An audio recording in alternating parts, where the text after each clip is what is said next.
Mr. Ranganathan, you've been on both sides as a supplier to real estate companies, getting into the infrastructure business yourself. What is your take on where you stand? See, a lot of things are happening in market. What happened in the US in 2007 is getting impacted in India slowly in 2008 and there is clearly a lag, number one. Number two, as Mr. Reddy said, there are a lot of fear factor working in the minds of the banks. Because if you really trace the meltdown of US financial market, how did it happen? The banks started lending subprime rates to all the mortgage, the homeowners, the home buyers. And then slowly the default started in the mortgage. When the mortgage payments were defaulted, the prices of the properties started coming down. The banks didn't do anything because they never realized that when they want to sell the property, they won't get the value. So the money did not come back to the bank, number one. Number two, they were not able to sell because there were no takers. With the result, the financial system collapsed. And obviously, Indian market is much, much better, stronger in few sense. If you really look at how many loan defaulters in HDFC, for example, you don't hear of that news. Probably because the Indian system works in a very, very much more stringent, controlled manner. It is not decontrolled in what was happening in the US kind of a scenario. So probably, I won't say that they are decoupled. We are coupled to the global. The fact that Indian economy opened in 1990s to the globalization, we invited foreign institutions to come in. We went abroad. Today, for example, 51% of the GDP comes from the services sector in India. And out of this, predominantly it is services means what we are talking more in terms of IT services. It's all linked to the global scenario. Great. My next question is to Mr. Reddy. Mr. Reddy, you have seen 3 to 4 such cycles before in your last 25 years. Where do you think the cycle, how is it different from the previous cycles, and where do you think currently we are, in which part of the cycle are we in? See, the earlier cycles, what we have seen in three cycles, 89, 90 years, some slowdown in real estate, and again, the second time was about between 86 and 87. Then the third one is 97 to 2002. But this is not comparable to that one. The full business volume became bigger here, people have taken bigger projects.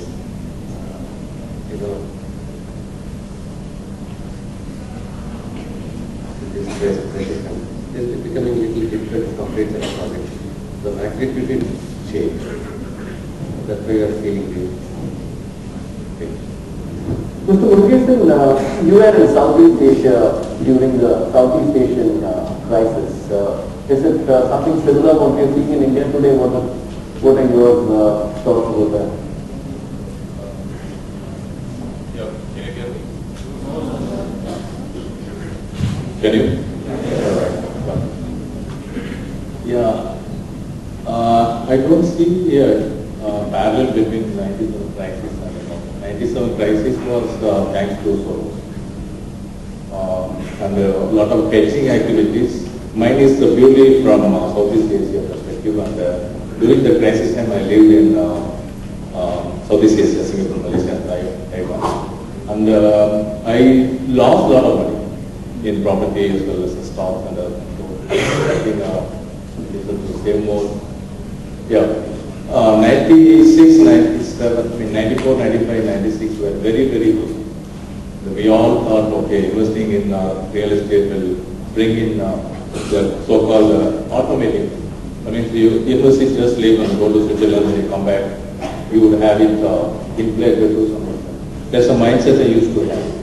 I later on I correlated that mindset with why I didn't buy a house here, particularly, and later on.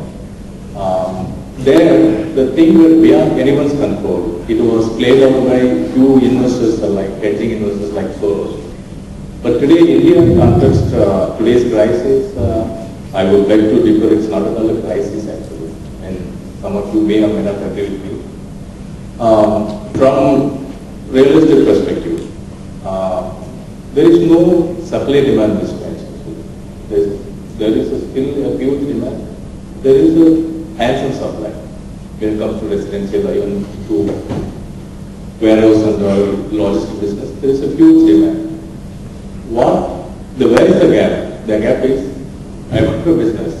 Any one of you want to buy, but there is a credit crunch. I don't have the privilege of what I used to enjoy last year. That's the only difference. Besides this, we are probably, Ramesh, your first question is related to what I am settling down. We are facing only a credit crunch. There is no absolute depth of supply. There is no problem for demand. I don't have a house in a state, and most of you do not have a house. Maybe you are too young. The problem lies in availability of the fund. Otherwise, we have a good source of supply and there is a huge demand. Amit, what's your take on where we stand in terms of the site? In the sense, just compare it with the last, probably a downturn we just talked about was around 97 or so as today. I think we need to focus on the point that we have had an excellent 5-year of good run in India. Starting from last, I would say 2002 onwards to now. And during this run, let's understand, the middle class, which is huge in numbers in the country, has raised the bar in terms of their consumer behaviors, in terms of their salary levels, in terms of their consumption patterns, in terms of their expectations of a certain service class, within the country. And if you think of this last 5 years of run connecting with what is a typical Indian mindset, right? Typical Indian mindset is that when you're doing well, you still save some. It's not like US or the West that when you're doing well, your consumption pattern is still so high and you kind of run out of pocket at the end of the week. So we still save some, right? Which gives us a holding capability and a kind of a stronger attitude towards it. So I think what we're currently going through, or it's kind of a short-term sentiment, which obviously, as the discussion started, that today we are not an isolated economy, so what's happening in a global economy from a short-term point of view, it will affect the sentiment. So in the short-term point of view, if we have the holding capacities both at the individual levels as well as at the corporate levels, we all know that across India, the middle class has raised the bar upwards. The so-called rich kind of become more mature. The corporate base has become so mature, in terms of their management bandwidth, in terms of the complexities of the corporate transactions they've handled. Look at the last 5 years. There's so much of mergers, acquisitions, global acquisitions which have happened. Indian corporates have gone multinational. So the learning curve has been so strong. And nobody can take away from that from us. So it's only a short-term sentiment. Thanks. My question to you, Mr. Chella, is are you seeing companies change their strategy in the last 3 to 6 months? If yes, what are the differentiation strategies which they are currently adopting, which they were not adopting a few years back? See, over the period of last 3 years, most of the companies have gone into formats which they never dreamt earlier. And plethora of new companies started coming in, as well as the existing company formats. Everyone, whether our company or X company, ventured into a new kind of products. Everybody talked about millions of square foot coming up, mega projects coming up. Now, in the last 3 to 6 months, suddenly when it is coming back, in terms of the credit squeeze which has come in.